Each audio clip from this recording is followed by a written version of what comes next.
জিহাদের ময়দানে হযরত আলী পিছন দিকে তীর ঢুকেছিল, তীর। সাহাবীরা বললেন, ইয়া রাসূলুল্লাহ, হযরত আলীর পিছন দিকে তীর ঢুকে গেছে। ওই তীরটা ভিতরে গোস্তের সঙ্গে এমন ভাবে জমাট বেঁধে গেছে। এখন তীরের শলাকায় হাত দিলে হযরত আলী চিৎকার দিয়ে কান্দে, হুজুর এখন আমরা পিছন দিক থেকে তীরটা কেমনে বার করব? আল্লাহ রাসূল কিছুক্ষণ মাথায় হাত দিয়ে কান্না শুরু করলেন। সাহাবীরা, হুজুর কান্দার কারণ? রাসূল বলেন, আলীর সামনের দিক থেকেও মারতে পারে, কিন্তু পিছন দিক থেকে মারলো কে? প্রত্যেকটা জিহাদের ময়দানে হযরত আলী হচ্ছেন সেনাপতি। ধরে কোন কি? সেনাপতি থাকে সামনে, পিছনে থাকে মুসলমান সৈন্য। তাহলে আলীকে কেউ যদি মারে, পিছন সামনে দিক থেকে মারবে, পিছন দিকে তীর মারলো কে? আল্লাহ রাসূল চিন্তা পড়ে গেলেন, কে মারলো? আসলে মুসলমানকে মারার জন্য মুনাফিকরাই এক নম্বর। জোরে কোন কথা, ঠিক কথা কোন না কেন? কারণ কাফের বেঈমানদের বিরুদ্ধে একটা রব উঠে গেছে, যে জিহাদের ময়দানে আলী থাকে ওই যুদ্ধে মুসলমানের পরাজয় হবে। এখন ইসলামকে সাইজ করতে গেলে আলীকে সাইজ করা লাগবে। তো আলীরে সাইজ করলে কেমনে করা যাবে? বলে, আমাদের কাফেরদের মধ্যে 2-4 জন মুসলমান সাজা লাগবে, সাজা। মুসলমান সাজে জিহাদের ময়দানে আলীর সাথে পিছনে থেকে, পিছন দিক থেকে মারা লাগবে, সামনের দিক থেকে মারা আপনাকে ঘায়েল করা যাবে না। একটু মনোযোগ দেবেন। হযরত আলী এমন ভাবে পিছন দিকে তীর ঢুকে গেছে, এখন তীরের শলাকা ধরি চিৎকার দেয়। সাহাবীরা বললেন, হুজুর তাহলে তীরটা কি আমরা বের করব না? রাসূল বললেন, তীর বের করতে গেলে আলীকে নামাজের মধ্যে ঢুকতে হবে। নামাজের মধ্যে যখন ঢুকে যাবে ওই সময় তোমরা তীর বের করো, কারণ আলী যখন নামাজের মধ্যে থাকে তখন আল্লাহ দুনিয়ার কোনো খেয়াল তার কলিজার মধ্যে রাখে না। সুবহানাল্লাহ, জোরে কোন। হযরত আলী সেই মহব্বতে মসজিদে ঢুকে 2 রাকাত নামাজের নিয়ত করেছেন। এমন সময় ঘোড়া চোর দেখতেছেন, আমাদের সাইজ ভালো, খালি ঘোড়া কেন, গোটা দুনিয়া নিয়ে গেলে বুঝতে পারবি না। এই মনে করে ঘোড়া লাগাম ধরে টানতেছে, কিন্তু ঘোড়া নড়ে না। ঘোড়া কি হয়? কারণ ঘোড়া হযরত আলীরে চিনে, কিন্তু এই চোর চিনে না। হযরত আলী যে ঘোড়ার উপর চলাফেরা করতো, ওই ঘোড়ারও কিন্তু কবর আছে, জানেন? হযরত আলী যে তরবারি ব্যবহার করত, সেই তরবারি এখনো মদিনা মিউজিয়ামে আছে। ওসমান গনি যেই কোরআন পড়তে পড়তে, যেই কোরআন নিজের হাতে লেগেছে, নিজের হাতে কোরআন লেগেছে এবং কোরআন পড়ার সময় তাকে হত্যা করা হয়েছে, ওসমান গনির দেহের রক্ত সহ ওই কোরআনটা আজও মদিনায় রয়েছে। বাজানগো, হযরত আলী নামাজের মধ্যে শামিল। এমন সময় ঘোড়া চোর ঘোড়ারে টানে, কিন্তু ঘোড়া নড়ে না। অনেকক্ষণ টানার পরে যখন ঘোড়া নড়ে না, তখন চোর বলতেছে, শালা নিয়ত করলাম চুরি করার নিয়তে, এই তো নড়তেছে না, কি করি? চোর ঘোড়ার লাগাম নিয়ে যখন চলে যায়, ঘোড়া পারলাম না, কিন্তু ঘোড়ার লাগাম তার ঘোড়ার মুখে রাখতে পারি না। রাগ করে যখন ঘোড়ার লাগাম নিয়ে চলে যায়, এমন সময় হযরত আলী 2 রাকাত নামাজ শেষ করে আল্লাহর ঘর মসজিদ থেকে বের হচ্ছেন। আপনারা বলেন তো, বের হওয়ার সময় তাড়াতাড়ি বের হবে না ধীরে ধীরে? এতক্ষণ আপনি যেই জায়গায় ছিলেন ওই জায়গায় হলো রহমত। যতক্ষণ মসজিদের মধ্যে ছিলেন ততক্ষণ আল্লাহ রহমত আপনার ভিতর অবারিত নাজিল হয়েছে। যখন বের হবেন তখন আপনি মনে মনে আফসোস করে বলবেন, আল্লাহ তোমার ঘরের মধ্যে ঢুকছিলাম, ঘর থেকে বের হচ্ছে, আবার ঘরের মধ্যে ঢুকতে পারবো কিনা, সে হায়াত হয়তো আমার নাও হতে পারে, এই বের হওয়ায় হয়তো জীবনের শেষ বের হতে পারে। এই জন্য আফসোস করে বলতে হবে, আল্লাহুম্মা ইন্নী আসআলুকা মিন, আপনার পড়েন না, আল্লাহুম্মা ইন্নী আসআলুকা মিন ফাদলিক। হযরত আলী মসজিদ থেকে বের হওয়ার পরে হাতের মধ্যে 2টা দিরহাম নিয়ে, 2টা টাকা নিয়ে ঘোড়ার দিকে রওনা দিলেন। ঘোড়ার কাছে গিয়ে দেখে ঘোড়া আছে, কিন্তু ঘোড়া ধরার মানুষ নাই, ঘোড়ার মুখেও লাগাম নাই। ঘোড়া ধরার মানুষটা এবং ঘোড়ার মধ্যে লাগাম নাই। এখন হযরত আলী পড়েছেন বেকায়দায়। আপনারা বলেন তো, মোটর সাইকেলের যদি ব্রেক না থাকে, সে যতই দামি মোটর সাইকেল হোক যাবে? আর এখনকার ব্রেক তো হাইড্রোলিক। এক ছেলে দেখি মোটর সাইকেল নিয়ে এরকম, পিছনে চাকা মোটা, নাম নাকি R15। আমি বললাম, বেটা এই হারে গাড়ি চলালে অ্যাক্সিডেন্ট করবি রে। না হুজুর, হাইড্রোলিক, খালি ইশারা মারলি ব্রেক। ওটা বলে ধরাও লাগে না, ইশারা, খালি ইশারাতে ব্রেক হয়। এই বছর ঈদ উল ফিতর দিনে 17 জন মোটরসাইকেল আলাম করছে, আপনারা জানেন না? 17 জন মরার খবর আমি পাইছি। এই গাড়ি চালাতে চালাতে 17 জন মরছে। এক বাপ ছেলে লাশ এবার যায় দেখে এক বেটি চোর সব মরছে। ওই বেটি চোর ওর বেটার বল হয়, বেটার বিয়ে হয়নি। তখন বাপ আর লাশ লেয়নি, জনগণ বলতে চাপছে শালা পুরা শয়তান, এর পিছনে মেয়েটা মরলে শালাকে। যুবক কি করতিস? ব্রেক ছাড়া মোটর সাইকেল যেমন, লাগাম ছাড়া ঘোড়া তেমন। এখন হযরত আলী দেখে ঘোড়া ধরার মানুষ নাই, ঘোড়ার মুখে লাগাম নাই। এখন লাগামহীন ঘোড়ার পিঠে চড়ে আল্লাহ রাস্তায় দাওয়াতের কাজ করতে যাবেন। ওমান আহসানু কাওলাম মিম্মান দাআ ইলাল্লাহ ওয়া আমিলা সালিহান ওয়া ক্বালা ইন্নানি মিনাল মুসলিমিন। ওই ব্যক্তির চাই উত্তম কোন ব্যক্তি নাই, যে ব্যক্তি মানুষকে আল্লাহ রাস্তায় দাওয়াত দেয়। এই আয়াতকে সামনে নিয়ে কিন্তু কথা বলতেছি, কিন্তু হযরত আলী পড়ছে বেকায়দায়। ঘোড়া আছে কিন্তু ঘোড়ার মুখে কি নাই? আপনারা বলেন তো, লাগাম বোঝেন? আপনারা লাগাম বোঝেন?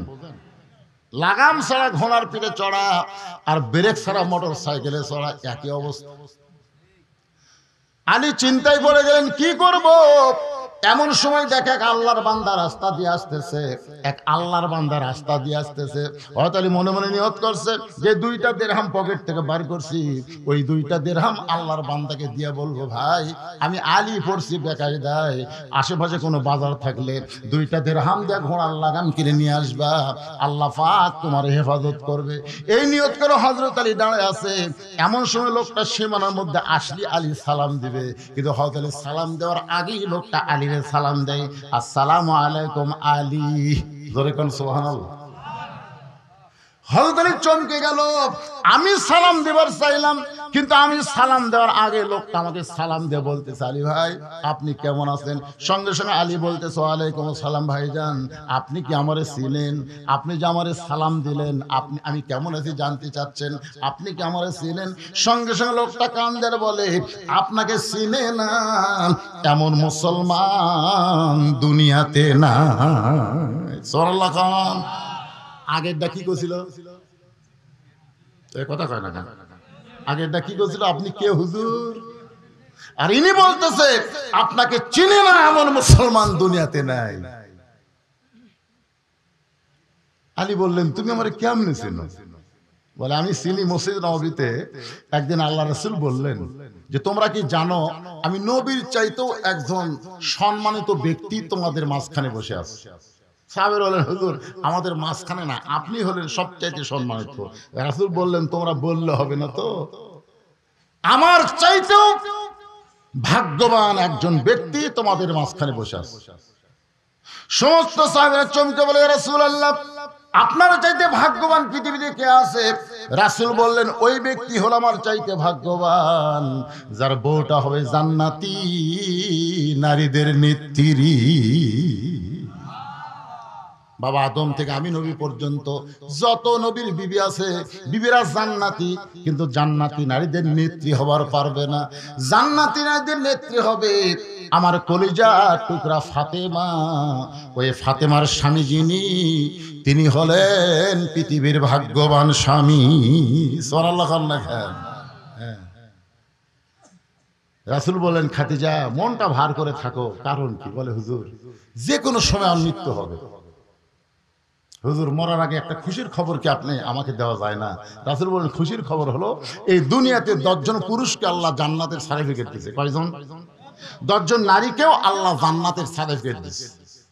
তো এখন খাদিজা বলে, হুজুর আমি এতদিন জানতাম 10 জন পুরুষকে আল্লাহ জান্নাতের সার্টিফিকেট দিয়েছে, 10 জন নারীকে। বলে, পুরুষের মধ্যে 1 নম্বর জান্নাত হলো আবু বকর, আর নারীদের মধ্যে 1 নম্বর জান্নাতি হলো খাদিজাতুল কুবরা। কি খুশি! রাসূল বলে, খাদিজা খুশি কেন? বলে, 1 নম্বর জান্নাতি খুশি হব না? আল্লাহ রাসূল বলে, খাদিজা আল্লাহ আপনাকে জান্নাতের 1 নম্বর জায়গা দিবে, কিন্তু জান্নাতে নারীদের নেত্রী আপনি হবার পারবেন না। জান্নাতে নারীদের নেত্রী হবে আপনার কলিজা টুকরা মেয়ে ফাতেমা। খাদিজা বললেন, ইয়া রাসূলুল্লাহ আমি হলাম মা, ফাতেমা হলো মেয়ে।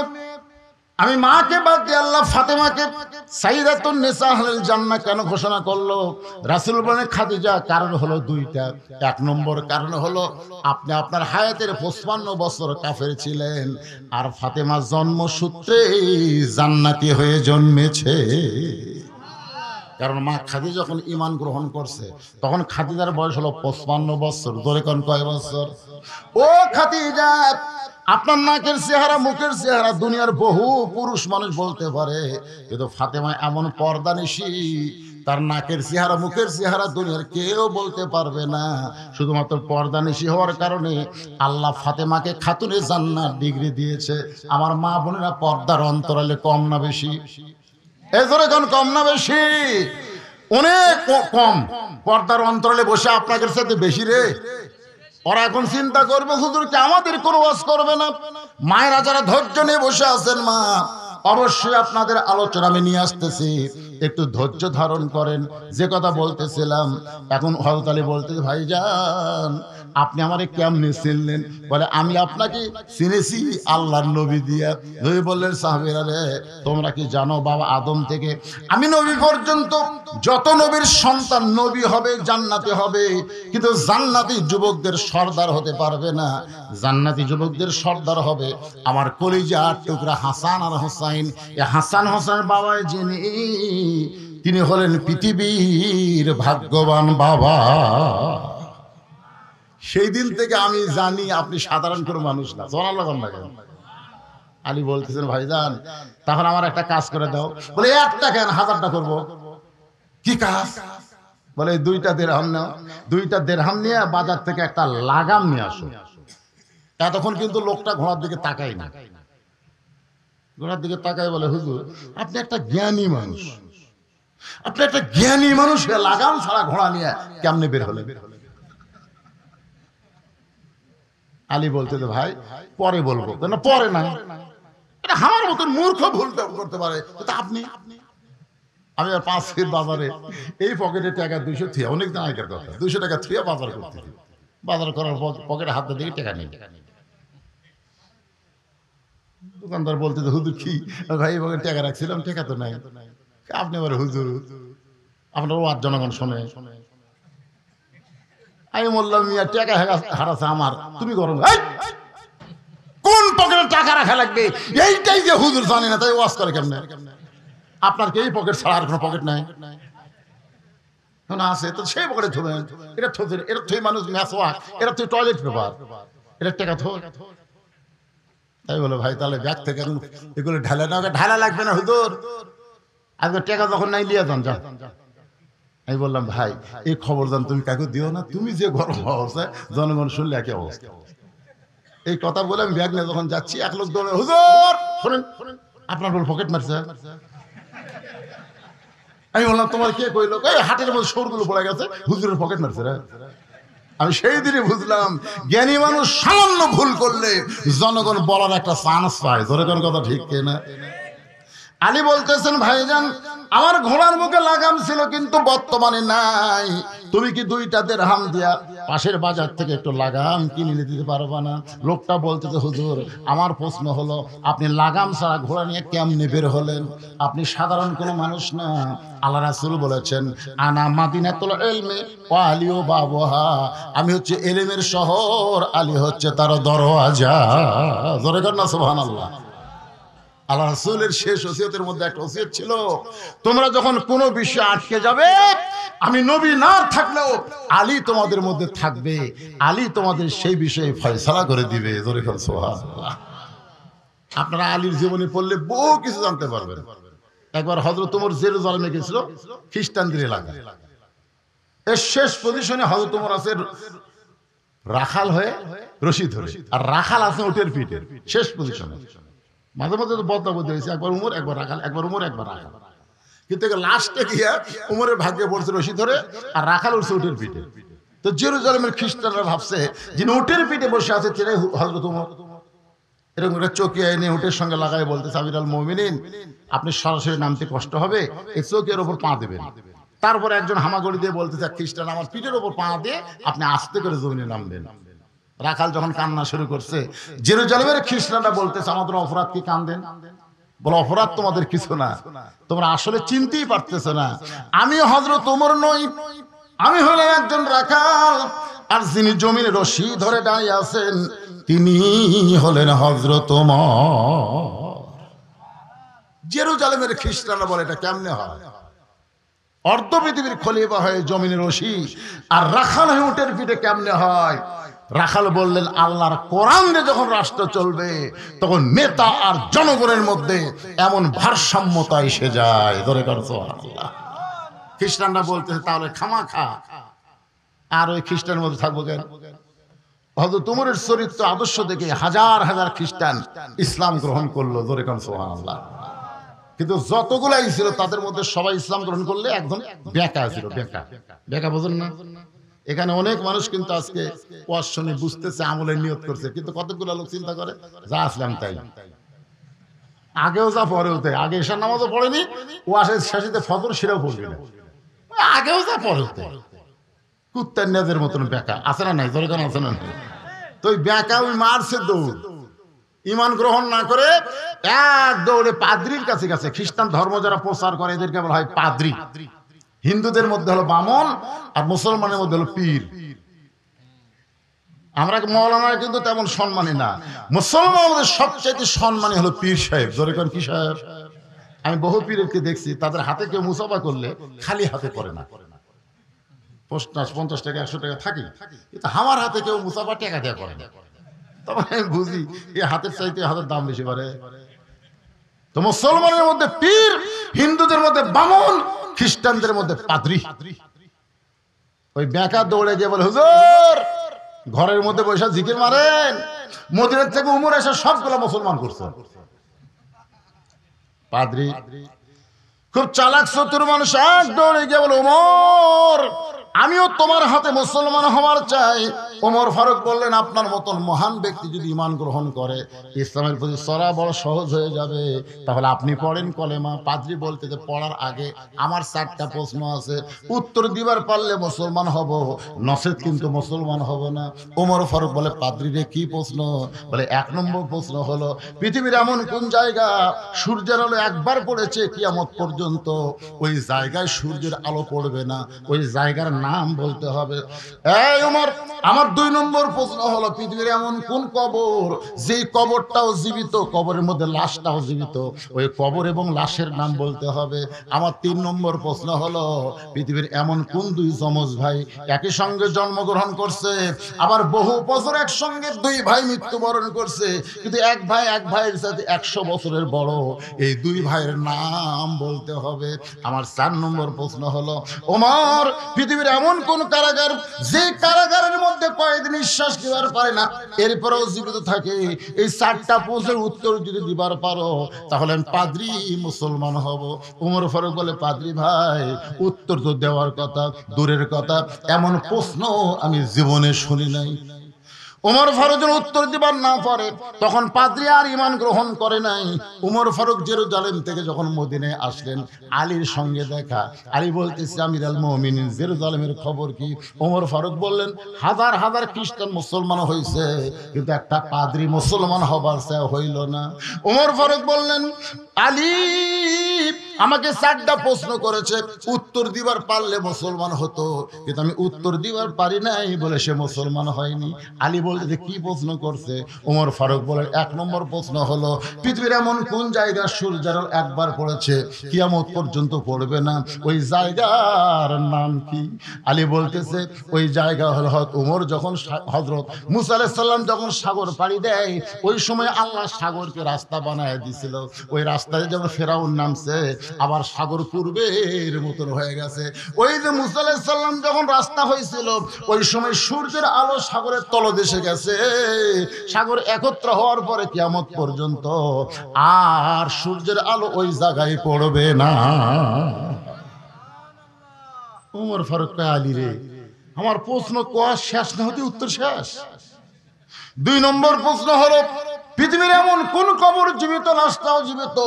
আলী বলতেছে কবর হলো মাছ আর লাশ হলো ইউনূস আলাইহিস সালাতু ওয়াস সালাম।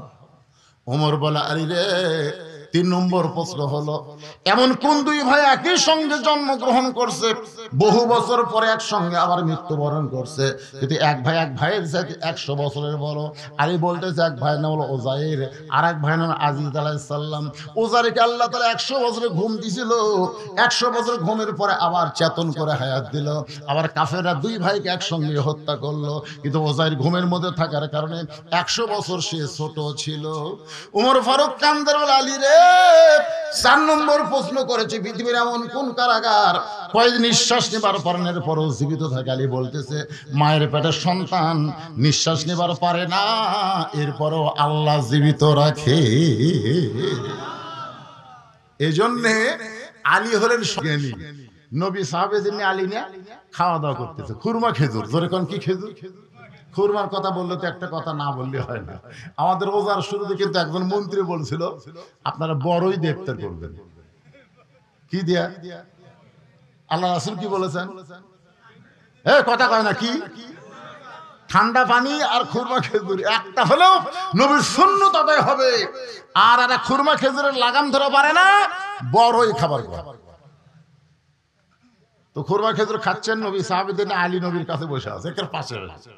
আল্লাহ রাসূল খুরমা খেজুর খায়, বিচিটা খপ করে আলীর সামনে রাখেন। কিছুক্ষণ পরে রাসূল বলতেছে, দেখো আলীর পেটে এত খিদা, একলাই কতগুলো খেজুর খাচ্ছে, মুখের সামনে বিচির টিপ। আলী বলছে, আসলেই তাই ভাই, আমার খিদা বেশি, অনেকগুলা খেজুর খাইছি, বিচি অনেকগুলা। কিন্তু তোমরা বলো তো খিদা কার বেশি, যে বিচি বার করা খায় না বিচি সহ খায়? তো বলতে যে খিদা তো তারই বেশি, তাই বিচি বার করার সময় পায় না। তো নবীর দিকে তাকায় দেখে একটাও বিচি নেই, মানে এত খিদা লাগছে বিচিগুলা পর্যন্ত বার করা পারেনি। সঙ্গে সঙ্গে রাতে বলে, ওঠ! আল্লাহ নবী বলে, ওঠো! আলীকে উঠায় নিয়ে বুকের সঙ্গে জাপটে ধরে বলেন, আলী রে, আমি হলাম ইলমের শহর, তুই হলি সেই শহরের দরওয়াজা। জোরে কোন সুবহানাল্লাহ। লোকটা বলতেছে, ভাইজান, আপনার মতন মহান ব্যক্তির যদি লাগাম কিনে এনে দিবার পারি, এই ওসিলায় আল্লাহ হয়তো আমারে জান্নাত দিবে। সুবহানাল্লাহ না কেন? আলী বলতেছে, আমার ঘোড়ার লাগাম কিনে এনে দেওয়ার ওসিলায় আল্লাহ তোমারে জান্নাত দিবে, এইটা তুমি কেমনে বুঝলে? বলে, আমি বুঝিনি তো, রাসূল বুঝাইছে। আপনার হয়তো মনে নাই, আপনার বিয়ার খবর কি? বিয়ার খবর কি? কোনদিন নিজের ইচ্ছায় বিয়ে করতে চান নাই, সঙ্গে আল্লাহ তাআলা আপনার ব্যাপারে ঘটকালি করেছে। জোরে কোন সুবহানাল্লাহ। রাসূল বলে, আলী রে, বিয়ে করবা? আলী বলে, হুজুর, খিদা লাগলে আপনার কাছে আসি, আপনি খাবার দেন, আর যদি আপনি বলেন নাই, সারাদিন না খেয়ে থাকা লাগে, আমার আবার বিয়ে। আল্লাহ রাসূল বলে, রে, মক্কার বহু, মদিনার বহু ধনী ধনী বিয়ে করবার চাইছে রে আমার কলজার টুকরা ফাতেমাকে, কিন্তু আল্লাহ রাজি হয় না। তোর প্রতি আল্লাহ খুশি, তুই আমার ফাতেমারে বিয়ে কর। আলী তো সেই খুশি। সুবহানাল্লাহ। রাসূল বলে, খুশি হলে হবে না রে, মহারণা দেওয়া লাগবে। তোর মহারণা দেওয়ার কি আছে? আলী বলে, হুজুর, আমার কিছু নাই। রাসূল বললেন, তোমার মাথার হেলমেটটা বিক্রি করে যাও। লোকটা কান্দার বলে, আলী ভাই, আপনি মাথার হেলমেট নিয়ে যখন বাজারের দিকে যাচ্ছেন, এমন সময় পিছন থেকে এক ব্যক্তি দৌড়ায়। ওই ব্যক্তির নাম হলো ওসমান গনি। আলী রে, হঠাৎ হযরত আলী থমকে যায়। ওসমান গনি বলে, আলী কোথায় যাওয়া? বলে, ওসমান ভাই, আপনি কি জানেন আমার বিয়ার ফুল ফুটছে, আমার বিয়া হবে নবীর কলিজার টুকরা ফাতেমার সঙ্গে। মোহরানা স্বরূপে হেলমেট বিক্রি করে দাম হবে, সেইটা আদায় করা লাগবে। আমি বাজারের দিকে যাই। ওসমান গনি বলে, হেলমেটের দাম কত নিবা? আলী বলতেছে, আপনার কাছে দাম চাওয়াই হলো ঠকা, কি চাবো আমি, বলেন আপনি কি দিবেন? সঙ্গে সঙ্গে ওসমান গনি 1 টোপলা টাকা দেয়। আলী হেলমেটটা টোপলা নিয়ে যখন দৌড় মারতেছে, ওসমান গনি বলে, আলী রে, কি দিলাম টোপলায়, একটা বার কি গুনাহ দেখবা না? আলী বলতেছে, এক মুসলমান আর এক মুসলমানকে কোনদিন ঠকায় না।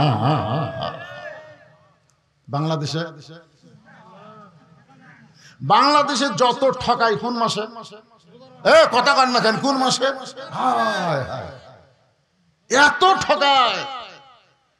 কিন্তু হযরত আলী বলতেছে, এক মুসলমান আর এক মুসলমানকে কোনদিন ঠকায় না। ওসমান গনি বলে, গুনিয়ে দেখা সুন্নত। গুনে দেখে কি? আলী গুনে দেখলেন 480 দিরহাম আলী কান্দের ওসমান ভাই একটা সাধারণ হেলমেটের দাম কি কোনোদিন এত হয়? ওসমান গনি বলে, আলী রে, গোটা পৃথিবী বিক্রি করে দিলেও আসাদুল্লাহ গালিবের হেলমেট কেউ কিনতে পারবে না। তোমার হেলমেট কেউ মাথায় দিতে পারবে? তোমার হেলমেট তোমার আমি দিয়ে দিলাম। সঙ্গে সঙ্গে আলী কান্দে, ওসমান ভাই আজকের এই বিপদের দিনে আমার হেলমেট কিনলেন, আমার হেলমেট আমারে দিলেন, কারণ কি? ওসমান কান্দারও শুধু মাত্র জান্নাতের আশা। ওসমানের মতন মহান ব্যক্তি যদি আপনার বিবাহের সময় হেলমেট কিনে আবার হেলমেট ফেরত দেয় জান্নাতের আশায়, তাহলে আপনার ঘোড়ার লাগামটা আমি কিনে দেব কেবলমাত্র জান্নাতের আশা। আমাদের জান্নাতের দরকার আছে না নাই? আলী লোকটাকে 2টা দিরহাম দিল, ওই 2 দিরহাম নিয়ে বাজারে গেছে, গোটা বাজার ঘুরতেছে, ঘোড়ার লাগাম নেই। যেখানে যায় কয়, ভাই আমাদের এই বাজারে তো ঘোড়ার লাগাম বিক্রি হয় না রে, এখানে হয়তো পাওয়া যাবে না, আপনি আর এক বাজারে যান। লোকটা চিন্তায় পড়ে গেছে, তাহলে আর এক বাজার কোন দিকে? এমন সময় ওই লাগাম চোর, ধরে কোন কি চোর, কে নিবা লাগাম, কে নিবা লাগাম? লোকটা দৌড়ে এসে বলে, ভাই গোটা বাজার খুঁজে যখন লাগাম নাই, তুমি লাগাম বিক্রি করতে আইছো, দাম কত নিবা? বলে 2 দিরহাম। সঙ্গে সঙ্গে 2 দিরহাম দিয়ে হাত ধরে বলতেছে, আল্লাহ তোমাকে জান্নাত দিক। চোর চুন করছে কে রে? আপনার কি মনে করেন? সুদারু ঘোষারু 10,000 টাকা দান করলো, আর একটা গরিব মানুষ 20 টাকা দান করলো, আল্লাহর কাছে কোনটার দাম বেশি? কিন্তু বক্তারা 20 টাকা যে দান করছে ওর খবরই নাই, লিয়ে থুয়ে দিছে, আর 10,000 দিলে হাত তুলে আল্লাহ, আল্লাহ কাছে যত দোয়া কর কবুল হবে না, যতই দোয়া কর কবুল হবে না। আল্লাহ মানুষের অন্তর জামিয়ে ধরে, কোন কথা ঠিক কিনা? কথা অন্তরের খবর জানে কে? যেই বলছে ভাই আল্লাহ আপনাকে জান্নাত দিবে, সঙ্গে সঙ্গে লাগাম চোরা চমকে উঠছে, কারণ জানে এই লাগাম হলো চুরি করা, এইটা বিক্রি করে কোনোদিন জান্নাত পাওয়া যায়? কথা কন না কেন? যায়। চুরি করা, ঘুষ খাওয়া, সুদ খাওয়া, টাকা দান করলে জান্নাত পাওয়া যাবে না। হালাল কামাই থেকে অল্প দান করেন, ওই দানটা আল্লাহকে দোস্ত বানায় দিবে। রাসূল বলেছেন, সকে হাবিবুল্লাহ, যারা দান করবে তারা আল্লাহর দোস্ত। ধরে কোন সুবহানাল্লাহ। লোকটা লাগাম নিয়ে হযরত আলীর কাছে গেছে, হযরত আলী লাগাম দেখার সঙ্গে সঙ্গে কান্না শুরু করেছে। লোকটা বলে, ভাইজান এই লাগামটা আপনার পছন্দ হয় নাই? লাগাম দেখার সঙ্গে সঙ্গে কান্না শুরু করে দিলেন। আলী ঘোড়ার মুখে লাগাম নাই বলতে, ভাই রে, যেটা বান্দার জন্য হালাল ছিল সেইটা কর্মদোষে হারাম হয়ে গেল।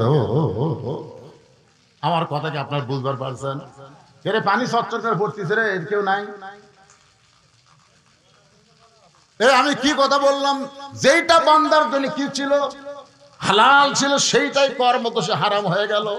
আপনি যতই চেষ্টা করেন 5 তলা 7 তলা 10 তলা বিল্ডিং বানান, আপনি গুদামজাত যতই খাদ্য করেন, ব্যাংকে লক্ষ লক্ষ কোটি টাকা কামাই করলেন, আপনি বলেন তো আপনার রেজেকের বাইরে কি আপনি খেতে পারবেন? এই কথা কর না কেন? আপনার যতটুকু শান্তি আল্লাহ দুনিয়াতে দিছে, তার সাথে বেশি শান্তি আপনি করতে পারবেন?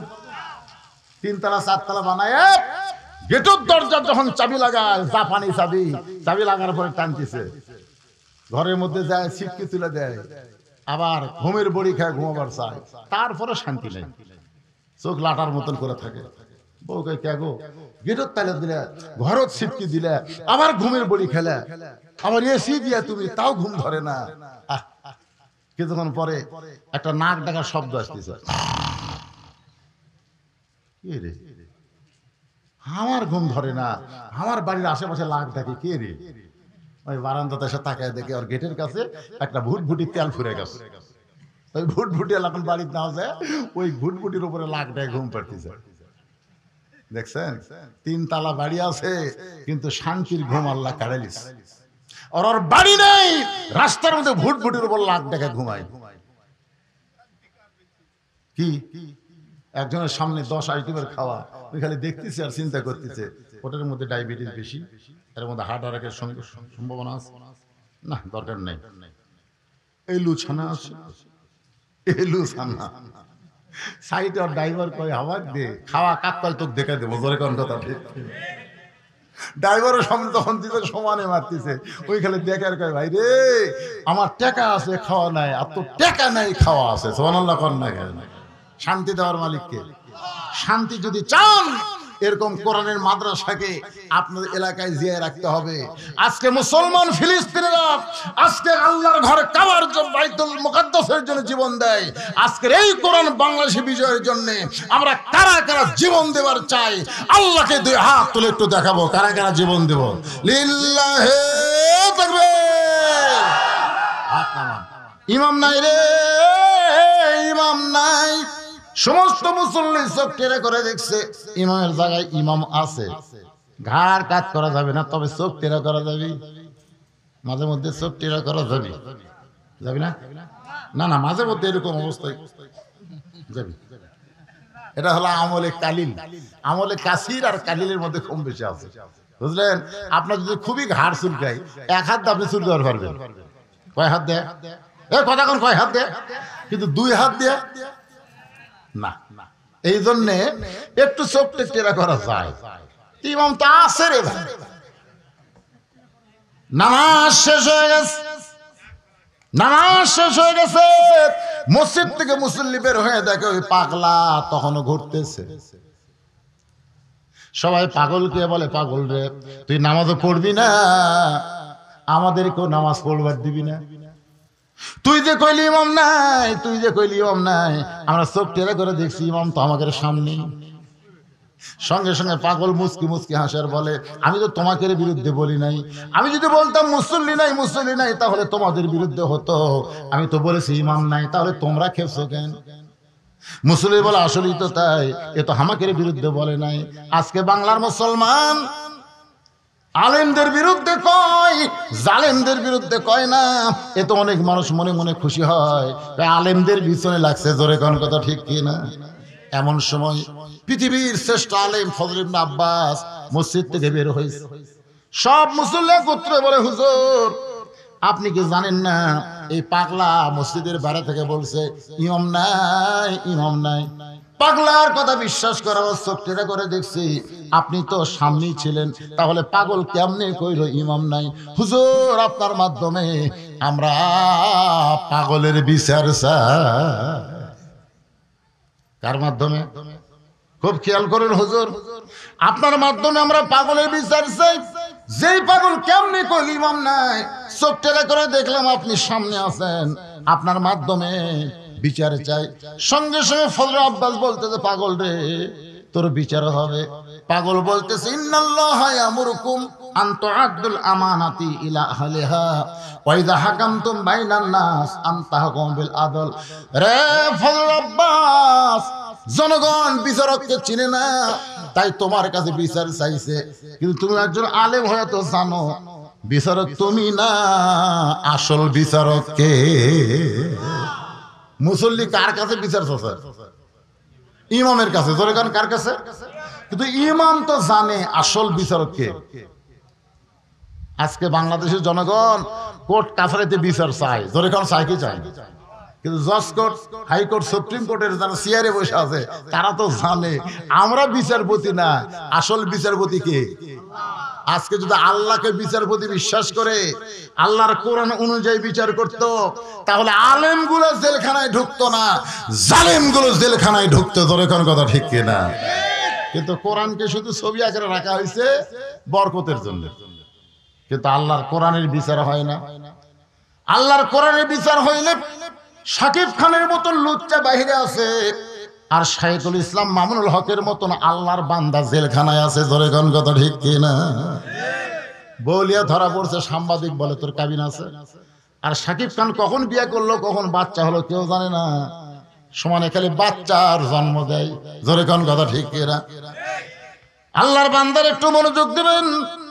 পাগল বলতেছে, রে পৃথিবীর শ্রেষ্ঠ আলেম মুসল্লি জান না বলে তোমাকে বিচারক বানাইছে, কিন্তু তুমি তো জানো আসল বিচারক কে। ফজল আব্বাসের চোখ দিয়ে দর দর করে পানি পড়তেছে।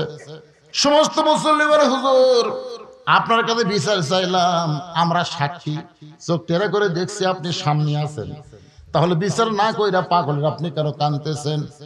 সঙ্গে সঙ্গে ইমাম কান্দে বলেন, এ মুসল্লি, পাগল ঠিকই কইছে, পাগল ভুল কয় নাই, বরং পাগল ঠিক কইছে।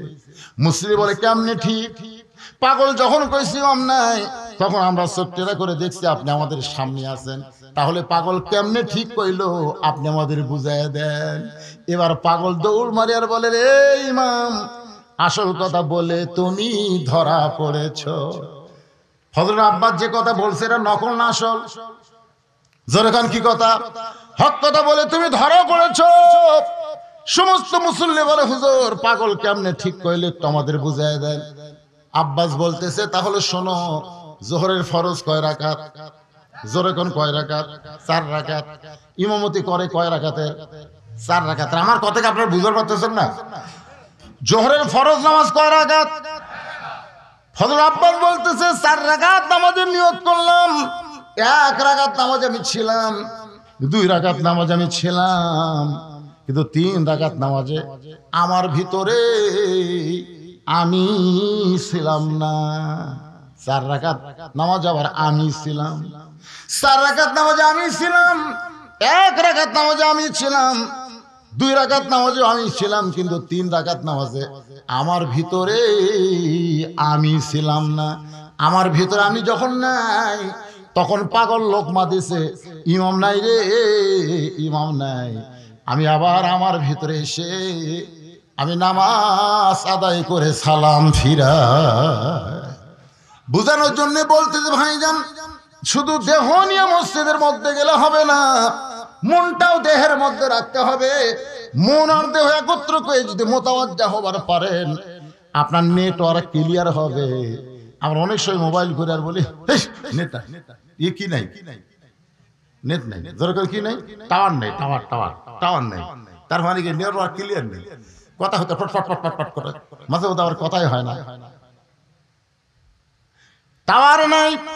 আমরা যারা নামাজ পড়ি মসজিদ, ওই মসজিদ কাবার দিক করে তৈরি করা হয়েছে। ওই কাবার কাছে রাসূল যখন মেরাজ করে আসলেন, কাবা তাওয়াফ করার সময় বললেন, সাহাবীরা রে, কাবা দেখতেছো তার উপর ফাঁকা, কিন্তু আসলে ফাঁকা না। এই কাবা বরাবর আর একটা ঘর আছে, যে ঘরের নাম হলো বাইতুল মামুর। বাইতুল মামুর বরাবর আল্লাহর আরশ রয়েছে, যে আরশ আমার আল্লাহ তাআলা বসে আছেন। বাংলাদেশের মসজিদে নামাজ নিয়ত করলেন, ওই মসজিদটা কাবার ভিতর দিয়া বাইতুল মামুর দিয়ে আল্লাহর আরশ পর্যন্ত আপনাকে পৌঁছায়া দিবে। সুবহানাল্লাহ কোন নামাজ, এই নামাজের জন্য রাসূল এত কষ্ট করেছেন। জীবনের শেষ পর্যন্ত রাসূল নামাজ আদায় করেছেন জামাতে। যেই জামাতে রাসূল পারলেন না, আবু বকর রাদিয়াল্লাহু আনহু ইমামতি করলেন। মা আয়েশা রত ভরে মাথা রেখে রাসূল কান্দের বলে, আল্লাহ যা চাইছিলাম নিজের চোখে দেখলাম। আয়েশা বলে, রাসূলুল্লাহ এই মুহূর্তে আপনি কাঁদতেছেন। রাসূল বলে, আফসোসের নয়, বড় আনন্দে। এই জামাতের জন্য এত কষ্ট করেছে আয়েশা, আজকে সেই জামাত কায়েম হয়ে গেল। কিন্তু আমাদের বাংলাদেশে নামাজের ওয়াজ হয়, নামাজ কায়েম হয় না। 564টা মসজিদ বানাইছে, মানুষ মসজিদ দেখার জন্য যায়, কিন্তু ভিতরে ঢুকতে চায় না। সবচাইতে বড় সুন্দর দাওয়াত হলো মানুষকে সমস্ত কাজ থেকে আল্লাহর নামাজের মধ্যে শামিল করে দেওয়া। জোরে কোন ঠিক কিনা? তার সবচেয়ে উত্তম আহ্বান দাওয়াতের কাজ কে করে? মুয়াজ্জিন। জোরে বলেন কে? মুয়াজ্জিনের মাথা উপরে থাকবে না নিচে থাকবে? শুধু মাথা উপরে থাকবে না, আল্লাহ কুদরতে হাত দিয়ে নূরের টুপি পরায় দিবে। সেই মুয়াজ্জিনের সম্মান আমাদের দেশে নাই। কি দাওয়াতের কাজ করবেন ভাই? আল্লাহ পাক আমাদের সবাইকে, অনেক আলোচনা করলাম। আর ফজরের জামাত যদি মিস যায়, রাসূল বলেছেন 2টা জামাত মিস করলে তার মুনাফিক হওয়ার সম্ভাবনা বেশি। একটা হলো ঈশার নামাজ, আর একটা হলো ফজরের নামাজ। বেশি রাত করে ওয়াজ করা, আমি এখানে আইছি তো মাগরিবের পরে, তুলে দিবেন 10টায়, ওয়াজ শেষ হয় 12টায়। তারিখ পরিবর্তন আসি, আগে ওয়াজ শেষ, কিন্তু ইচ্ছা করে আপনারা তুলে দিলেন দেরি করে, আমাকে এখন বাধ্য হয়ে 12:30 পার করতে হলে কি করবেন? তো যাই হোক, মাদ্রাসার দিকে সবাই মহব্বত রাখবেন, খেয়াল রাখবেন। জি মাশাআল্লাহ, মোনাজাত রাখবে হেলাল উদ্দিন মুত্রাফুর থেকে 5 বস্তা সিমেন্ট আল্লাহর ঘর মসজিদ, আল্লাহর ঘর নবীর ঘর মাদ্রাসায় দান করেছে। আল্লাহ তার দানকে কবুল করুক, জোরে কোন আমিন। আব্দুল বারি 500 টাকা দান করেছে আল্লাহর কোরআনের জন্য, আল্লাহ দানকে কবুল। এই যারা পিছনে দাঁড়িয়ে আছেন বসেন, সবাই বসেন, সবাই বসেন। বাবা বৈশাখ মাস রে, জমির মধ্যে অনেক আবাদ রয়েছে, আমগুলার তো বেসাইজ, আমগুলো তো হলোই না, এবার সব আম খালি জোরে জোরে পড়তেছে, এত রোদ, বৃষ্টি হচ্ছে না। আবার বৃষ্টিতে চাবেন বৈশাখ মাসে, বৃষ্টি তো খালি আসবি না, ঝড় নিয়ে আসবি, জোরে কোন কথা ঠিক কিনা? আমরা বৃষ্টিও চাওয়ার পারতেছে না, জমির দিকে ধানের দিকে খেয়াল করে, আবার বৃষ্টি না হলে আমও আটকেছে না, কি করি কোন? শরীফুল সর্দার আল্লাহ 400 টাকা দান করেছে, আল্লাহ দানকে কবুল করে, আল্লাহুম্মা আমিন। কি রুমি মেয়ে মানুষ, মেয়ে মানুষ না পুরুষ মানুষ? মেয়ে মানুষ। রুমি 1 বস্তা সিমেন্ট দান করেছে, আমার মায়ের দানকে আল্লাহ আপনি কবুল করেন। ভাই সবাই মাদ্রাসা সিমেন্ট দিবেন, এখানে হয়তো আপনার বললেন না, লিখে দিবেন। সবাই মাদ্রাসার প্রতি মহব্বত রাখবেন। ইস্তেগফার করুন, আস্তাগফিরুল্লাহাল্লাযী লা ইলাহা ইল্লা হুয়াল হাইয়ুল কাইয়্যুম ওয়া আতুবু ইলাইহি। আল্লাহুম্মা সাল্লি আলা মুহাম্মাদ, আল্লাহুম্মা বারিক আলা মুহাম্মাদ সাল্লাল্লাহু আলাইহি ওয়াসাল্লাম। আল্লাহুম্মা আমিন।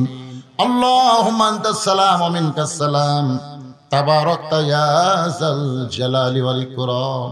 আয় আল্লাহ তাআলা, কঠিন গরমের ভিতরে আল্লাহ তোমার বান্দারা আরামের বাড়ি, ঘুম, ফ্যানের বাতাসকে বাদ দিয়া জান্নাতের বাগানে বসে বসে এই গভীর থেকে গভীর রাত পর্যন্ত আলোচনা শুনেছি। মেহেরবানি করে আজকের মাহফিল আমাদের সকলের হেদায়েতের জন্য, নাজাতের জন্য, জান্নাতের জন্য কবুল করো। এই মাহফিলের শুরু থেকে শেষ পর্যন্ত যত আলোচনা হয়েছে, এর মধ্যে যদি ত্রুটি হয়, ভুল হয়, মাফ করে দিও। এর জাহাদিয়া মঞ্জুর করো সোনার মদিনায়, নবী পাকের রওজা মুবারকে আল্লাহ কবুল করো। তামাম আম্বিয়ায়ে কেরাম, আসহাবে কেরাম, তাবিঈন কেরাম, তাবা তাবিঈন কেরাম, উম্মাহাতুল মুমিনিন, শহীদ শহীদান, জান্নাতুল বাকি, জান্নাতুল মাওয়া, পৃথিবীর যত গোরস্থানে যত মুর্দা শুয়ে আছে আল্লাহ সকলের ওয়াফরে হাদিয়া কবুল করেন। আমরা যারা হাত তুলেছি, আমাদের জনম দুঃখী মা, আমাদের বাবা যাদের কবরে চলে গেছে, মা বাবার কবরকে জান্নাতের টুকরা বানিয়ে দেন। আমাদের দাদা দাদি, নানা নানি, আত্মীয় স্বজন, আল্লাহ সকলের কবরকে জান্নাতের টুকরা কবুল করেন। এই মাদ্রাসাকে কিয়ামত পর্যন্ত কবুল করে নেন। এই মাদ্রাসার জায়গা দিয়ে, জমি দিয়ে মাদ্রাসার ঘর বানায় যারা কবরবাসী হয়ে গেছে, আল্লাহ মাদ্রাসার ওসিলায় তাদের কবরকে জান্নাতের টুকরা বানান। এই মাদ্রাসার পিছনে যারা ত্যাগ স্বীকার করে, কষ্ট করে, আল্লাহ আজকেও মাদ্রাসায় হাজার হাজার টাকা যারা দান করলে, এমনকি গামছা রুমালের মধ্যে 10টা টাকাও যারা দান করেছে, আল্লাহ সকলের দানগুলোকে কেবলমাত্র জান্নাতের বিনিময়ে কবুল করেন। মাদ্রাসা কমিটির সভাপতি, মাদ্রাসা কমিটির সহসভাপতি, মাদ্রাসার সেক্রেটারি, মাদ্রাসার কেশিয়ার, মাদ্রাসার দাতা সদস্য, আল্লাহ মাদ্রাসার বাচ্চাদেরকে যারা জাগির নেয়, এই মাদ্রাসার সর্বাত্মক আল্লাহ দানের হাত যারা বাড়ায় দেয়, আল্লাহ তাদের সকলকে কবুল করে না। মাদ্রাসার মুহতামিম, মাদ্রাসার ওস্তাদ, মাদ্রাসার তালবে ইলম, যার মাথায় পাগড়ি পরানো হলো, কিতাবাদি শেষ করে যারা বিদায় নিল, আল্লাহ সকলকে কবুল করে না। পর্দার অন্তরালের মা বোনেরা, ও মা, আপনি যদি নামাজ কম পড়েন, রোজা কম করেন, যদি আমল কমও করেন মা, আর পর্দা যদি আপনার কিতাব মোতাবেক ঠিক থাকে, ওই পর্দার ওসিলায় আল্লাহ পাক ফাতেমার সাথে আপনাদের জান্নাত দিয়ে দিবে। মায়েরা, ভারতের চ্যানেল স্টার জলসা জি বাংলা দেখবেন না, 5 ওয়াক্ত নামাজ আদায় করবেন, স্বামীর কথা মতো চলবেন, পর্দায় থাকবেন, 8টা জান্নাতের যে কোনো দরজা দিয়ে আল্লাহ আপনাদের জান্নাত দিয়ে দিবে। আল্লাহ আমার মা বোনদেরকে কবুল করো। আল্লাহ আমি অসুস্থ, আমার মতো যারা অসুস্থ হাত তুলেছি, সুস্থতার নিয়ামত দান করে দাও। আল্লাহ কে কেউ নিয়তে আমিন আমিন করতেছে, আল্লাহ কবুল করো। আমার ভাই বড় ভাইকে আল্লাহ তুমি কবুল করো। অনেক আলেম ওলামা হাজী সাহেবরা এসেছেন, মুরব্বী এসেছেন, যুবক কচিকা আছে, আল্লাহ সকলকে মাফ করে দাও। আল্লাহ আল্লাহ 5 ওয়াক্ত নামাজ আমাদেরকে জামাতের সঙ্গে আদায় করে দাও। আল্লাহ ফিলিস্তিন মুসলমানকে আল্লাহ তুমি হেফাজত করো। তুমি কোরআনে তাব্বাত ইয়াদা আবি লাহাব ওয়া তাব, তুমি আবু লাহাবের হাত ধ্বংস করো চেয়েছো। আল্লাহ আজকে ইহুদিরা তোমার ঘরকে দখল করতে চায়, মুসলমানদেরকে হত্যা করে, আল্লাহ ইহুদিদেরকে পৃথিবী থেকে, পৃথিবীর মানচিত্র থেকে তুমি ধ্বংস করে দাও। আল্লাহ আল্লাহ আজকে যারা আহত অবস্থায় ফিলিস্তিন হাসপাতালে, তাদেরকে সুস্থতা দান করো। যারা চলে গেছে দুনিয়া ছেড়ে, শাহাদতের মর্যাদা দিয়ে দাও। আল্লাহ গোটা পৃথিবীর সমস্ত মুসলমানকে কোরআন বীজের আন্দোলনের সৈনিক হিসেবে কবুল করে নাও। সুবহান রাব্বিকা রাব্বিল ইজ্জাতি আম্মা ইয়াসিফুন ওয়া সালামুন আলাল মুরসালিন ওয়ালহামদুলিল্লাহি রাব্বিল আলামিন। ওয়াজাল আখিরাতি কালিমাতুন ইনদাল মাউত লা ইলাহা ইল্লাল্লাহু মুহাম্মাদুর রাসূলুল্লাহ সাল্লাল্লাহু